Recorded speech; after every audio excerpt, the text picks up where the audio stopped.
All right, thank you. Good afternoon, everybody, and thank you for joining me. Today, I'm going to take you on a introductory tour of Lake Tahoe's natural history. We'll begin with the geologic formation of Lake Tahoe, and then get into the history of the human occupation and effects on Lake Tahoe by Native Americans and Euro-Americans.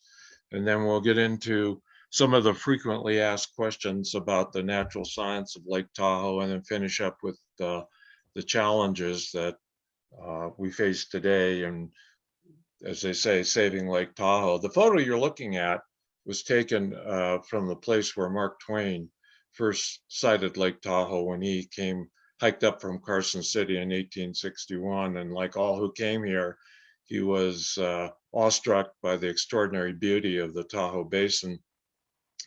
He later traveled the world and visited other lakes, but he always referred back to Lake Tahoe because it was his gold standard to which he compared all other lakes. And of course, no other lakes ever measured up to it. And he even said he thought he would come back here to die, but was afraid he'd make a failure of it because the place is so beautiful, he would just go on living. We'll begin with where Lake Tahoe came from and the geologic formation. This is really a simplified explanation of it, and I think you've got a geology unit coming later in your training. But it's basically faulting that created Lake Tahoe. There were volcanoes across the North Shore 4 to 6 million years ago, but it was 3 to 3.5 million years ago that the faulting in the lake itself is what created it. Basically, the lake bottom dropped and the mountains on either side rose up. These dotted lines represent the faults in the bottom of Lake Tahoe. We'll look at this a little more closely. If you were here 6 million years ago, you would just see a sloping plain that sloped westward toward the Central Valley. Granite covered with a layer of volcanic rocks. There were volcanoes that were active, and actually all the drainage went to the Central Valley. This is all new information you're getting. This has just been discovered in the last 5 or 6 years, and has completely changed how we understand Lake Tahoe came into being. Beginning 3 to 3.5 million years ago, the faulting began, and the bottom of the lake dropped down, and the mountain ranges on either side began to rise. So the Sierra went up and the Carson Range went up, and the bottom of the lake went down. And this has been going on, like it says there, for 3.5 million years, and it's still active too. It just hasn't happened significantly in our lifetime. We'll take a closer look at this area right here, which would be like a cross section of the lake. And if you were to take a side view of the lake, this is what you would see, is these individual fault blocks that are sliding downward, and then sediment that's accumulated in the lake over the last 3 million years, and then the water itself. So we got the Sierra here with old volcanics on top, and then the Carson Range here. And this line right here is the Sierra frontal fault. And that's what defines the Sierra Nevada from the Basin and Range province. Lake Tahoe, contrary to what you'll read, is not technically in the Sierra Nevada. It's in the Basin Range province, which runs throughout across Nevada and Utah. When it comes to the cultural and environmental history of Lake Tahoe, it's a story about how people have interacted with the environment. The early occupants, the Washo tribal members and pioneers, they had to conform their lives to the environment. But the Euro-Americans that came later, the timber barons, the water developers, the tourists, they modified Lake Tahoe to meet their needs. And that's wherein lies the problem. But going back to the beginning of human occupation, it began with the Washo Tribe, who has inhabited the lake for the last 1,400 years, up until about 100 years ago. Lake Tahoe was the center of their life.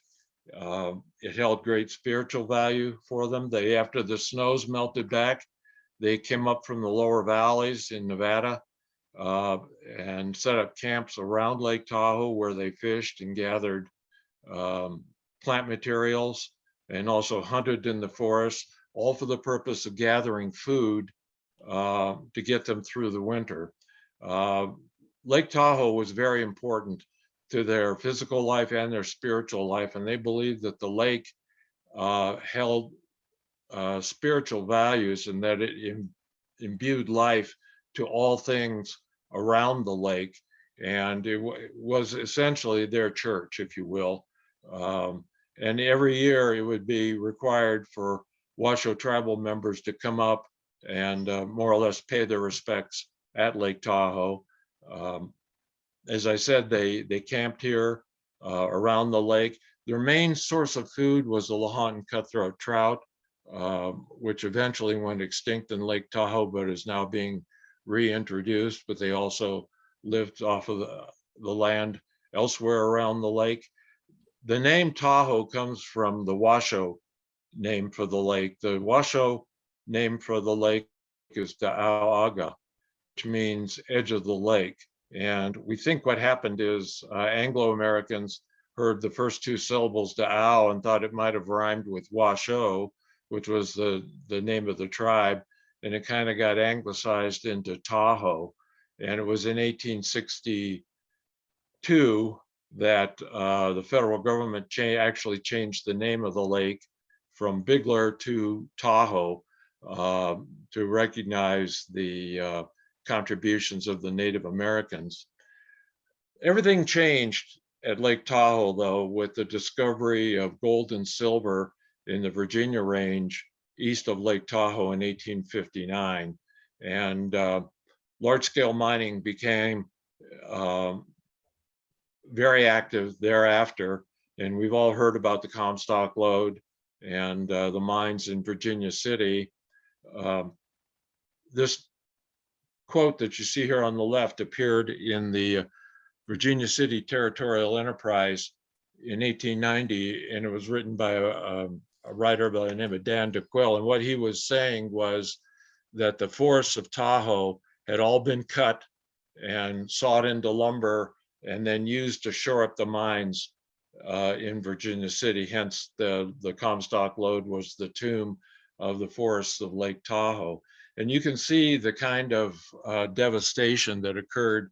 The cut was almost complete. There was somewhere around only 5% of the original forest left. And the trees they did leave were only trees that were not of use to them or were too big or too small to be of use for mine shoring. But the lumber was so valuable that they went to great extent to get the lumber to Virginia City and eventually to the Transcontinental Railroad. This map shows the extent of the forest, the original forest at Lake Tahoe. And like I said, by 1900, it was the cut was almost complete. They took almost everything they could, and this left a trail of devastation. Here you can see how they cut the logs and brought them down to the lakeshore. In some cases, they built temporary railways or used animal power to haul the logs down. Once they were at the lakeshore, the logs were assembled into booms and then towed across the lake using steam power. And there were two sawmill complexes on the east side of Lake Tahoe. The main one was at Glenbrook, and this is what Glenbrook looked like during its heyday. Now, this area you see right here in front, these are sawmills here, and the logs were pulled up out of the water and into the sawmills. But this area right here that you see, this is bark and sawdust that was dumped back into the lake during the logging and timbering era.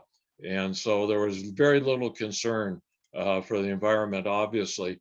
Once the logs were sawed into timbers suitable for shoring, it was loaded onto a railroad that was taken 7¼ miles from Glenbrook all the way up to Spooner Summit. And here you can see the timbers that were sawed from the trees. From here at Spooner Summit on the in the Carson Range, the east side of Lake Tahoe, the sawed timber was loaded onto a waterborne flume where it was floated all the way down to Carson City. And there, in a large lumber yard, about where the Railroad Museum is today in Carson City, it was again loaded back onto a railroad and then transported either northward to the Transcontinental Railroad, where it was used by the railroad itself, and shipped to other markets, or most of it, in the case of Glenbrook, was shipped to Virginia City. And here you can see Virginia City in the 1880s. Most of what you see was wooden buildings that were built with lumber that was cut at Lake Tahoe. There were big fires in Virginia City that would burn large swaths of the town, and of course they would have to rebuild, and that would just increase the demand for lumber. So lumber was not only used for shoring, but it was used for housing, and also it was used as cordwood, as fuel to operate the mills and the mines in Virginia City. Beginning in the early 20th century, water developers turned their attention to Lake Tahoe and the vast amount of water that was flowing out of the lake into the Truckee River. And in 1915, a dam was built by the Truckee River General Electric Company, which is the corporation that built those hydroelectric power stations you see along Highway 80 as you're headed from Lake Tahoe down to Reno. And their idea was to store the water in the lake and then release the water as they needed power. However, the U.S. Bureau of Reclamation had other ideas. They wanted the water to use to irrigate the areas of Fernley and Fallon in western Nevada. So they condemned and took the dam and controlled the dam. And so today, the dam stores 6.1 feet of water above the natural low water of Lake Tahoe. Right now, Lake Tahoe is about 1.5 feet above its low water rim, but when it's full at 6.1 feet, almost all the beaches are submerged and the shoreline is eroding. So the federal government took over the dam and then began controlling Lake Tahoe and releasing water for use in western Nevada. A lot of disagreements occurred over whose water it was, as is the case throughout the West. And it hasn't been, except for the last few years, that this has all been settled between the states and the federal government and apportioned out what limited water was available. Even though they were cutting the forest and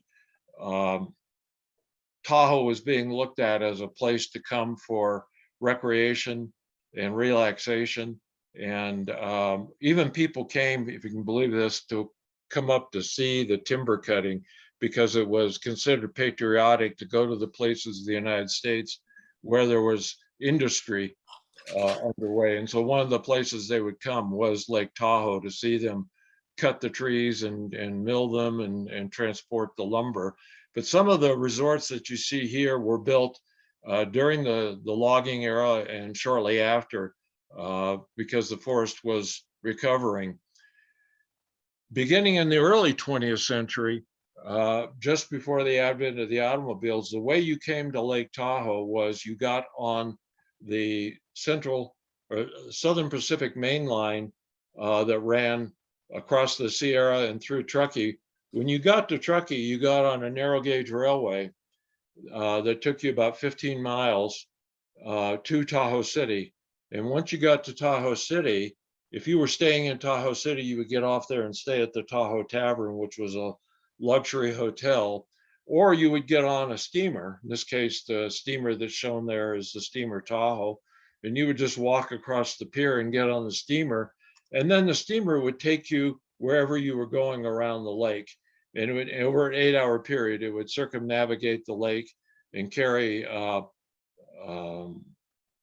shipping and mail and passengers, of course, drop them off and pick it up. And that's how we got around at Lake Tahoe for the early part of the 20th century. What did you do while you were here? Well, if you were from San Francisco, it was pretty important for you to be seen at Lake Tahoe because it was a measure of your status and your wealth. You might dance, or you might take a horseback ride. You might go out on the lake on a boat, or if you were really brave, you might wade into the water like these folks here. Now, you notice they're all standing and nobody is trying to swim or float, and that's because up until 1915, nobody believed it was possible to swim in Lake Tahoe. They thought because of the altitude of the lake, the water was less dense and it wouldn't float a human in the lake. And so it wasn't until 1915 when some guy tied a rope around himself and jumped into the water off a boat and proved you could swim. So this was kind of the life that was led by, again, the elite of San Francisco and also the wealthy people from Virginia City. During the Great Depression and World War II, the Tahoe was pretty much quiet. There wasn't much happening, obviously. But after World War II, things began to happen. Cars were now more prevalent. The roads were better.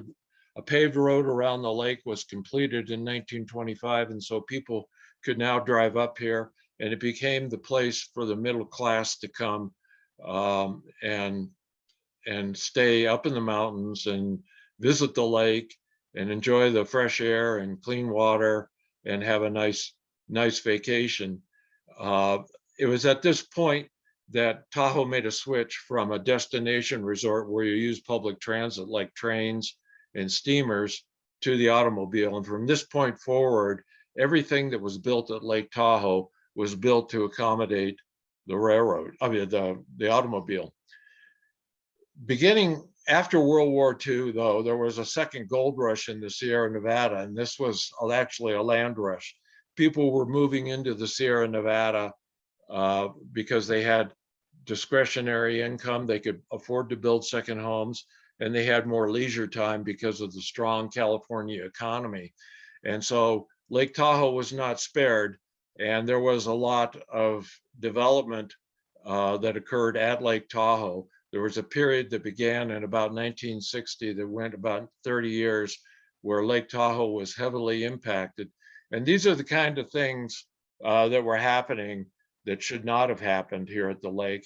This is the Upper Truckee Marsh in South Lake Tahoe, and it was, of course, as most of us know, dredged out into this development, Tahoe Keys.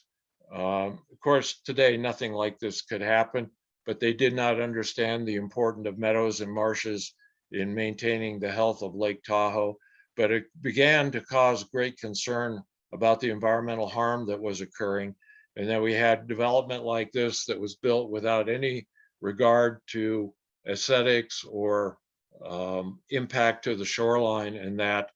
And so the environmentalists banded together and organized and convinced that there had to be a government intervention to protect the lake. And under the US Constitution, 2 or more states can get together and form a compact to decide how they will administer jointly owned resources. In most cases, it's done to divide up the water that flows from one state into another, like the Colorado River, which flows through a number of states. In this case, though, it was uniquely done to decide how land use would be administered at Lake Tahoe between the 2 states, because it was important to have coordination between the 2 states, the 5 or 6 different counties that were in the Tahoe Basin, the 1 city that was there at the time. And so a compact was developed between the 2 states as required by law under the Constitution. It was ratified by Congress and signed into law by the President of the United States. This happened in 1969. And in 1970, we had the Tahoe Regional Planning Agency came into being, which was given broad authority over development at the lake. But it wasn't, this version of TRPA wasn't designed to really control development. It was intended to just guide development. It was not really given the power to restrict development. All it could do was guide the type of development. So more battles occurred, and it wasn't until 1990 that the compact was revised and it was given teeth, and we could have stronger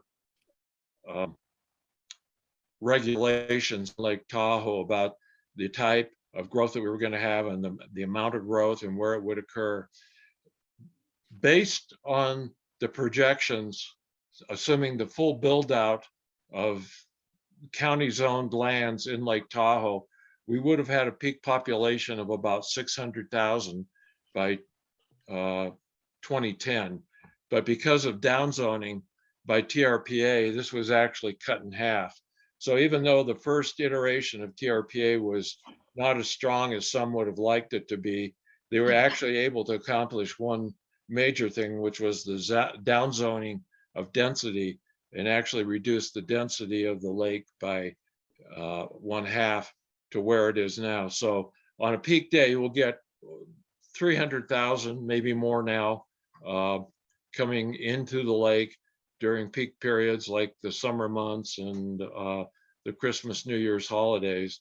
Some of the frequently asked questions we get is, first of all, is how big is the lake?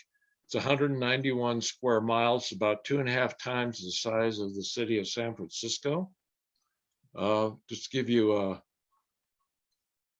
idea, just under 22 miles maximum diameter. Minimum diameter is just under 12 miles. And this is the thing that most people are surprised to see, is that the shoreline is 75 miles. Now, if you go on the internet, you're going to see everywhere 72 miles of shoreline for Lake Tahoe. And that has been so pervasive, and it's been believed to be true for so long that people actually refuse to accept that there's 75 miles of shoreline. So even those divers that did all that wonderful work to clean up the lake bottom, they think they only cleaned up 72 miles of shoreline, but in fact, they did 75 miles. And the guy, another interesting story is the guy that does the laser cut depth maps, and I see one sitting behind Samantha there. I emailed him and I said, hey, your map says it's 72 miles of shoreline. It's really 75. And he emailed me back and said, I don't care. I don't want to argue with people whether it's 72 or 75. Everybody believes it's 72, and that's what I'm going with. And where that comes from is the original steamer route around the lake was 72 miles. And also the road is 72 miles, just under 72 miles around the lake. But what you have to remember, the road cuts across some of these points that you see here, and is a shorter distance than the actual shoreline point to point. So that's a good trivia thing for you to know. How deep is the lake? Well, if we were to take the lake and saw it in half and look at it sideways, you'd see a lake that is about 1,000 feet deep on average.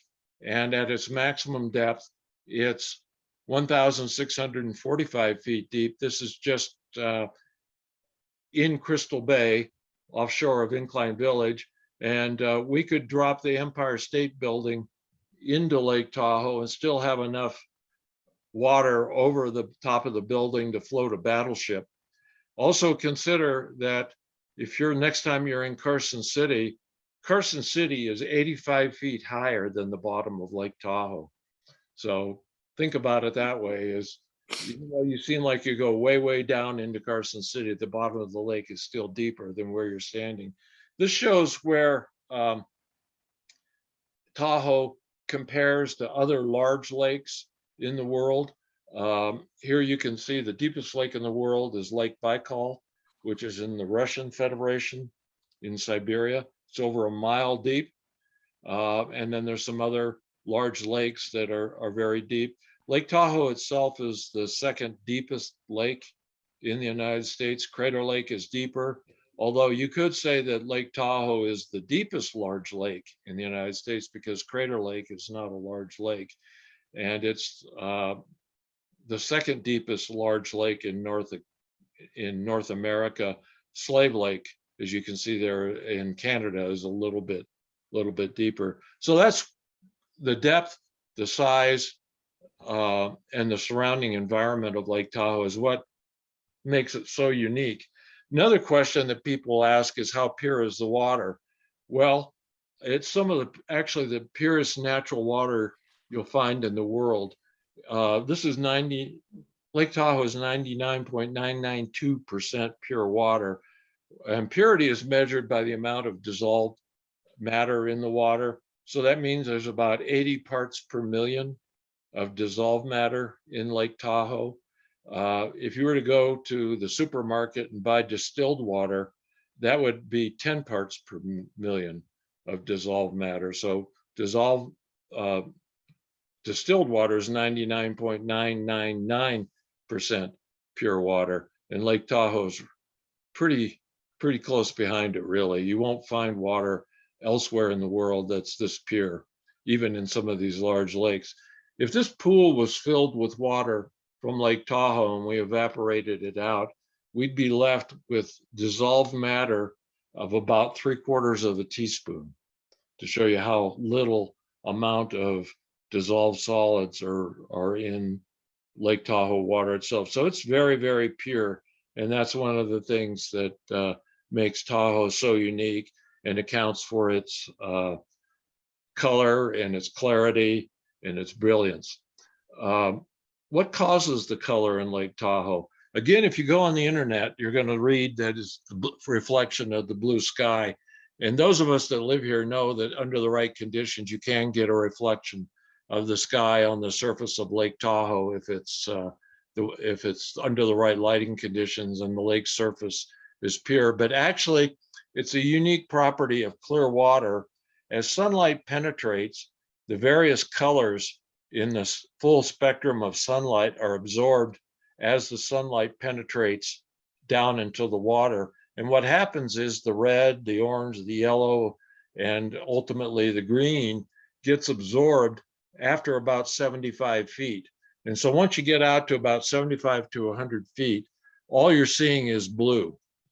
And what that is it's called backscatter, blue backscatter. It's the blue light that makes it down that far. All the other light colors have been absorbed, and this blue light is now bouncing off little particles in the water back towards your eye. In South Lake Tahoe, you probably noticed that the water is green near the shore, and that's because the lake is very shallow there, and in the right conditions, the yellow, orange, and red light will get absorbed, and there'll be lots of green light, and our eyes are very sensitive to green light, and so we can see it, and the water hasn't gotten deep enough to fully develop its blue color. So that's why you get the green around the sides like that in the shallow water that you see in these pictures of the east shore that are taken and posted on Facebook. You see the near shore water is green, and then as it gets deeper out, it's blue. So that's where the color comes from.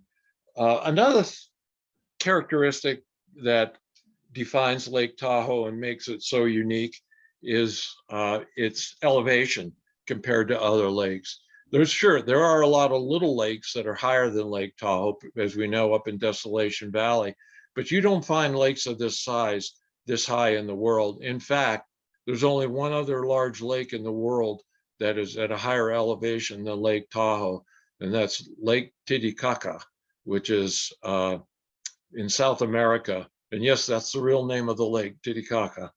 And it is a much larger lake than Lake Tahoe, but it's over 12,000 feet high. And it's on the borderline, I think, with Bolivia, and it's in the Andes Mountains. So it's a very large lake, and you've probably seen pictures of it around.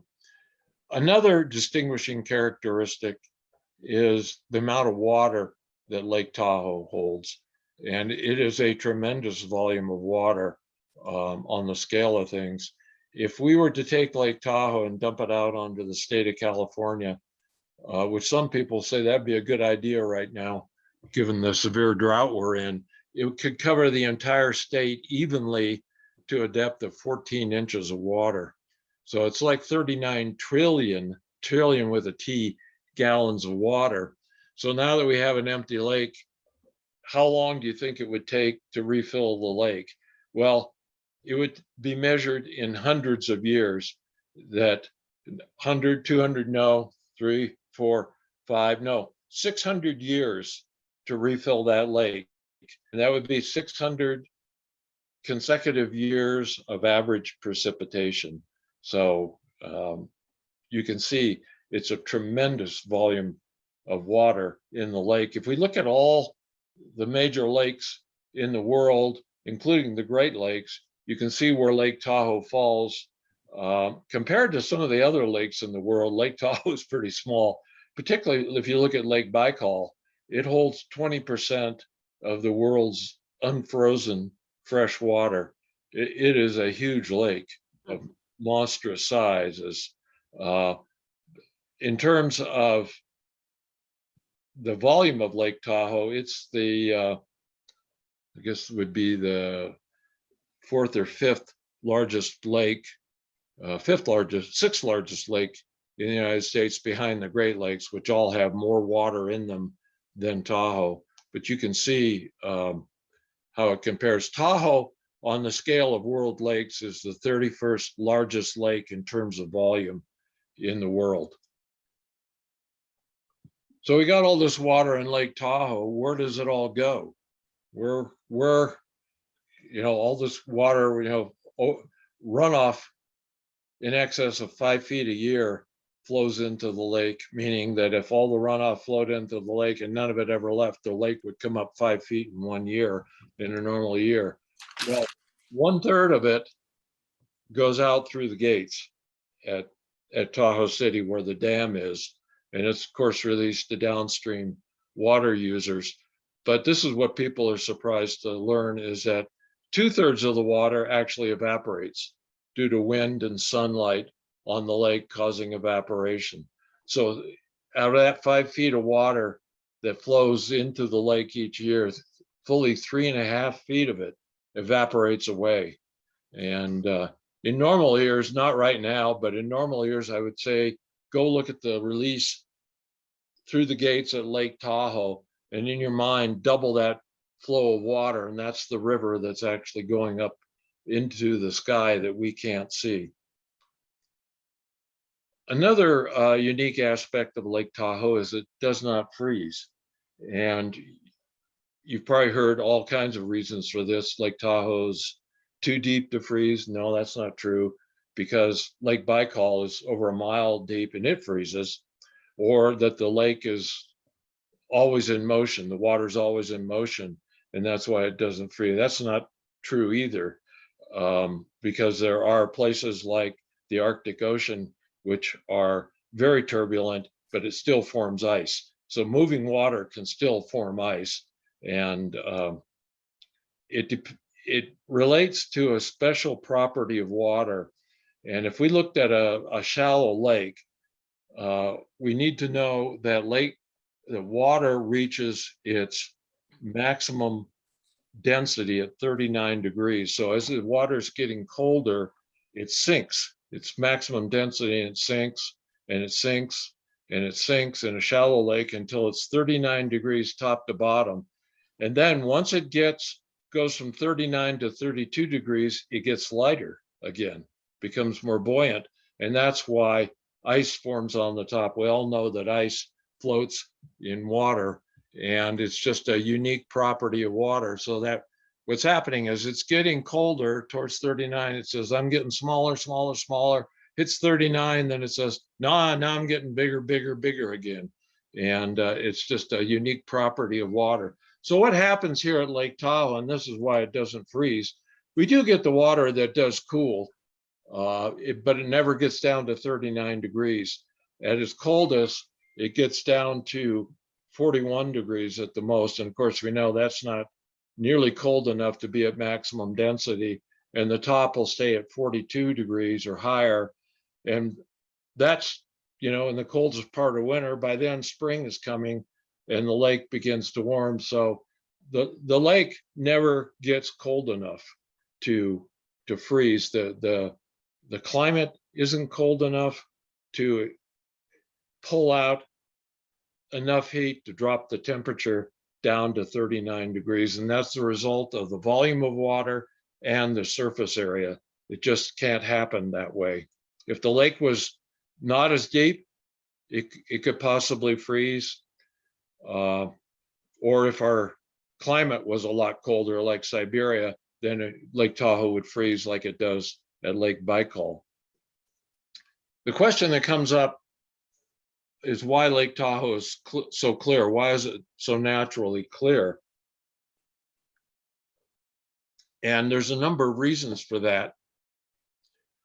The two main reasons, of which there's several though, which I'll get into, it's a large lake and a small watershed. Fully 1/3 is lake surface and 2/3 is a watershed. So there's, of the total precipitation that falls in the Tahoe Basin, 35% of it falls directly on the lake itself. It never touches the ground. And then the precipitation that falls in the watershed, there just isn't that much of a watershed for the water to make contact with and dissolve soils and that and carry that into the lake naturally. Usually lakes are a small percentage of their total watershed. They can be 5% or less of the total watershed. Lake Tahoe is very, very different in that regard. Another reason, which we've learned just in the last 10 or 20 years, is that there are biological processes in the lake that were active up until 40 or 50 years ago, where microscopic organisms, like here, this is a Daphnia, and what it does is it takes small particles of soil and algae that you see there, and it consumes them and then excretes it as a pellet that sinks to the bottom of the lake. So this was like a natural process of filtering and cleaning the water up automatically and then excreting the result as a heavier than water pellet that would sink down to the bottom. And then because Lake Tahoe is so deep, once the sediment got down there, either as particles that were heavier than water and sank anyway, or they were these pellets that were excreted by these microorganisms, once it got down there, it stayed there. And there were biological processes that sealed the bottom of the lake and kept it from being resuspended again due to currents or wave or wind action, like you might find in other lakes. Like a shallow lake, you've probably seen, if it gets windy in a shallow lake, it gets very turbid because the waves are stirring up the bottom of the lake. That does not happen at Lake Tahoe in the deeper sections. Notwithstanding all this that Lake Tahoe had going for it in its natural state, there's been a loss of clarity as a result of human activity in the Tahoe Basin, not just the logging era in the 19th century, but also beginning in the middle of the 20th century when it began to experience a growth spurt. And this curve shows you what had been happening to clarity. There had been a period where Lake Tahoe had been losing clarity at about a foot per year. In 1969, 1970, the clarity was like 100 feet. Nowadays, correct me if I'm wrong, Heather, but it's like in the 70 feet range, depending on how much of a winter we have and how much runoff we get. But the good news that you can see with this curve is while it was steep over in this area, it's beginning to level out. And that's a sign that a lot of the things that we're doing in the watershed to stop the flow of pollution into the lake are beginning to show some results. We think that it hasn't gone on quite long enough. We can't say for sure that's exactly what's happening, but it's beginning to look that way. Of course, this all may be for naught with climate change and other things that could happen in Lake Tahoe. as a result of climate change. But this is about where Lake Tahoe is now in terms of clarity. We measure clarity with a Secchi disc, which is about a 10-inch diameter plate that gets dropped down into the water, and they measure how far down it goes before it disappears. That's where it is now.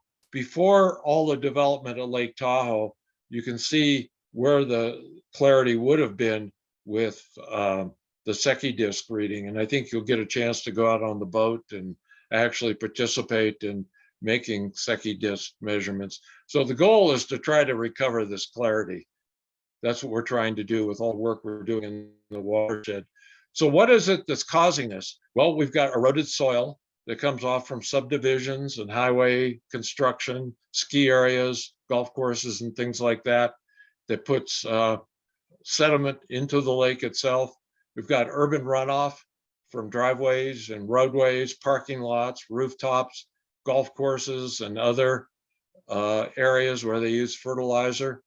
And then actually atmospheric fallout. This is from automobile pollution that's put up into the atmosphere out of tailpipes. It then settles down into the water and stimulates the growth of algae. Fine dust from sweeping and being stirred up from cars and other activities in the watershed, finding its way into the lake. Wildfires that occur and smoke blows in particles. And so all this then contributes to the growth of algae and the occurrence of suspended sediment in the lake. About 60% of the clarity loss in Lake Tahoe is due to sediment, and about 40% is due to algae growing in the lake. It used to be that scientists thought it was all the clarity loss was being caused by algae being stimulated by nutrients, but more recent research has shown the role of suspended sediment that stays suspended in the water column for long periods of time and obscures the clarity of the water. Well, obviously having a problem like this requires a lot of effort by a number of agencies, and we've got all kinds of government agencies involved here in Lake Tahoe, different counties, the city of South Lake Tahoe,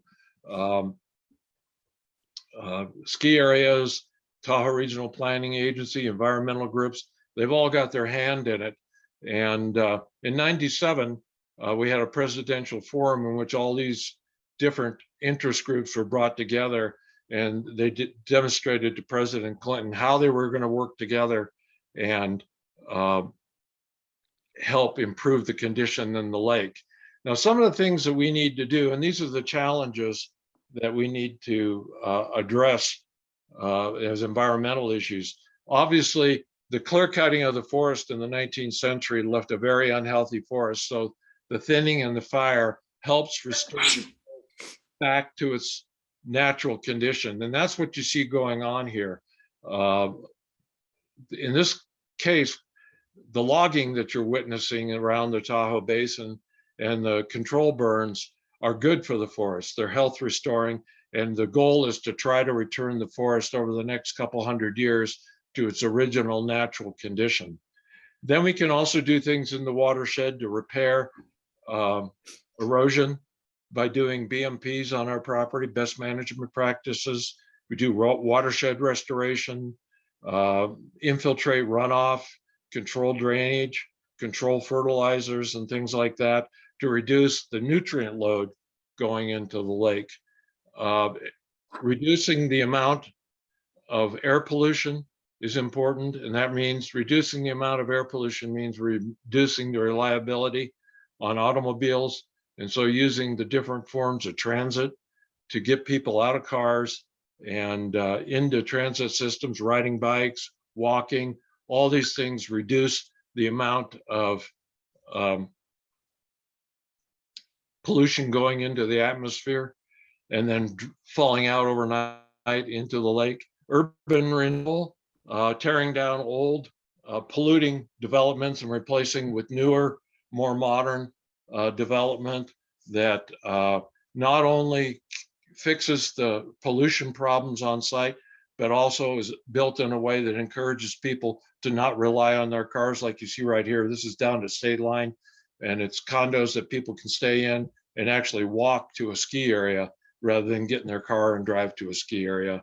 Also restoring the ecosystem itself, restoring meadows and drainage ways, reintroducing native species.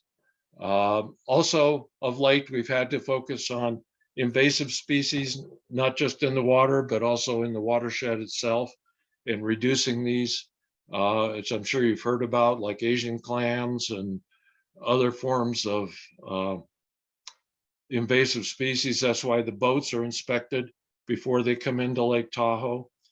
And so these are all the things that are happening to try to return Lake Tahoe to its natural condition that existed prior to all these impacts by man. Well, I think I'm running short on time, so I'll finish up right here, and we'll come back to the original photo I showed you, which is, if you recall, I said this photo was taken from where Mark Twain first saw Lake Tahoe as he hiked over from Carson City. And 10 years later, he recalled the moment, and this is what he wrote down. We plodded on, and at last the lake burst upon us, a noble sheet of blue water lifted 6,300 feet above the level of the sea.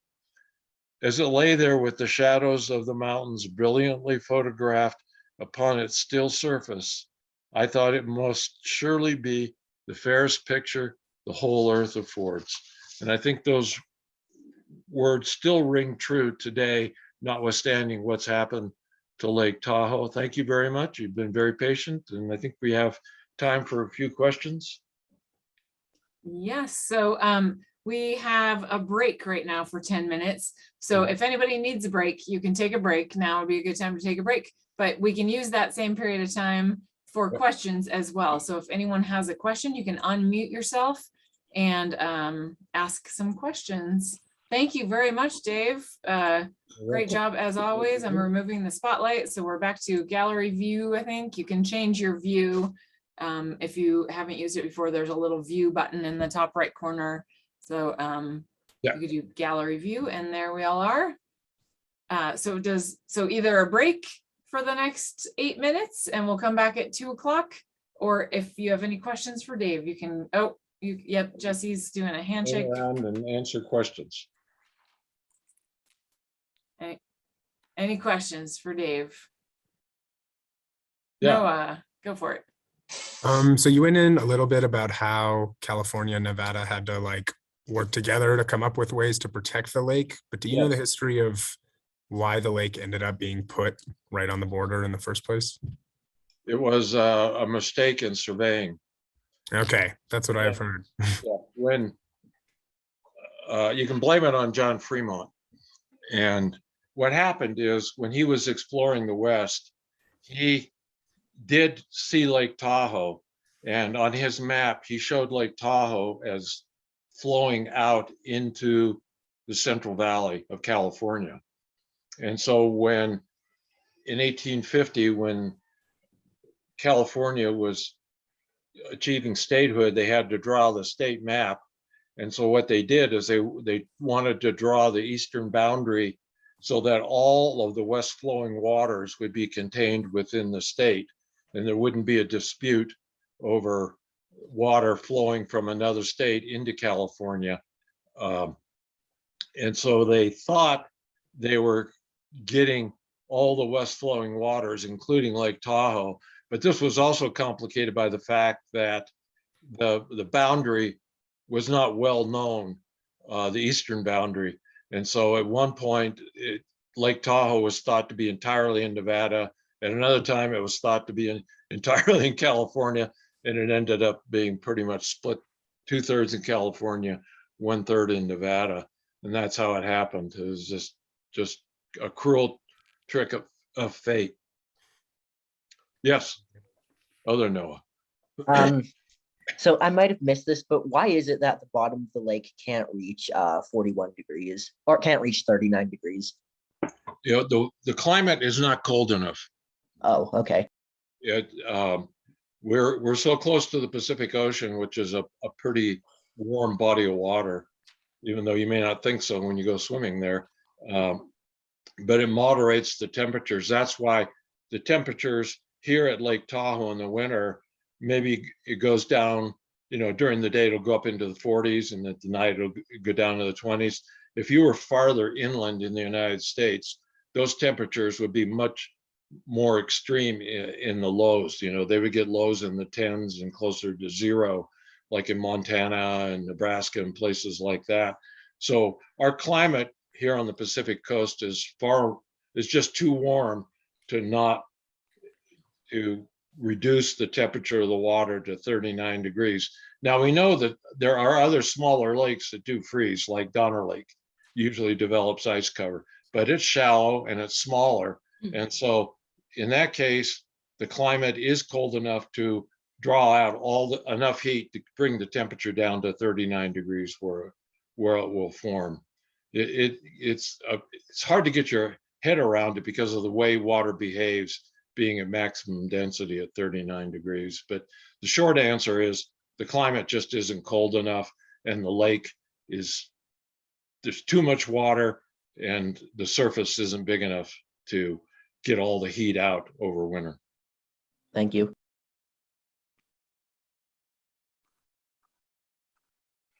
Anyone else, or should we take the official 3-minute break now? Oh, George? Yeah, just this is the first I've heard that Tahoe isn't considered part of the Sierras. Right. Yeah, when I've just looked a little bit at the geology, it's they have often talked about how the original uplifting of the Sierra, it seemed to include the Tahoe area and the mountains around Tahoe. Could you elaborate on that just a little bit? Yeah, the main Sierra frontal fault runs along the west shore of Lake Tahoe, and everything to the west of that is Sierra Nevada. Everything to the east of that is what's called Basin and Range Province, and those faults are part of the Basin and Range system. So Desolation Wilderness would still be part of the Sierra. It is the Sierra, right? Okay. Yeah, and so, So if you Google Sierra Nevada lakes, Lake Tahoe is the first one that pops up. Yeah, So, yeah. I mean, I would still say it would be officially as far as the demarcation, but I would still say it's a Sierra Lake. So what you're saying is that sort of from the Carson Range on east, would be outside of the Sierras. Yeah, well, even the lake itself is outside of the Sierras. So now, and it gets back to that diagram I showed, the Carson Range was all part of that sloping surface, and then it broke apart, and then the main Sierra frontal fault lifted up and created the Sierra, but everything else to the east basically dropped down or was uplifted and created that what they call Basin and Range as you're going across Nevada, where the valley floors dropped and the mountain ranges went up. So geologists, I'm working now on a book on the geology of Lake Tahoe, and I've been working with geologists, and they're adamant about Lake Tahoe is not part of the Sierra. It's part of the Basin and Range Province. And prior to that, even the Carson Range was considered to be a splinter range of the Sierra, but as they learned more about the faulting system, they determined that the faults were not like the Sierra faults, they were like the Basin and Range faults. So that sign you see when you go over Mount Rose that says highest year-round Sierra Pass, that's not true. The highest year-round Sierra Pass is Carson Pass in the Sierra. It's 8,500 feet.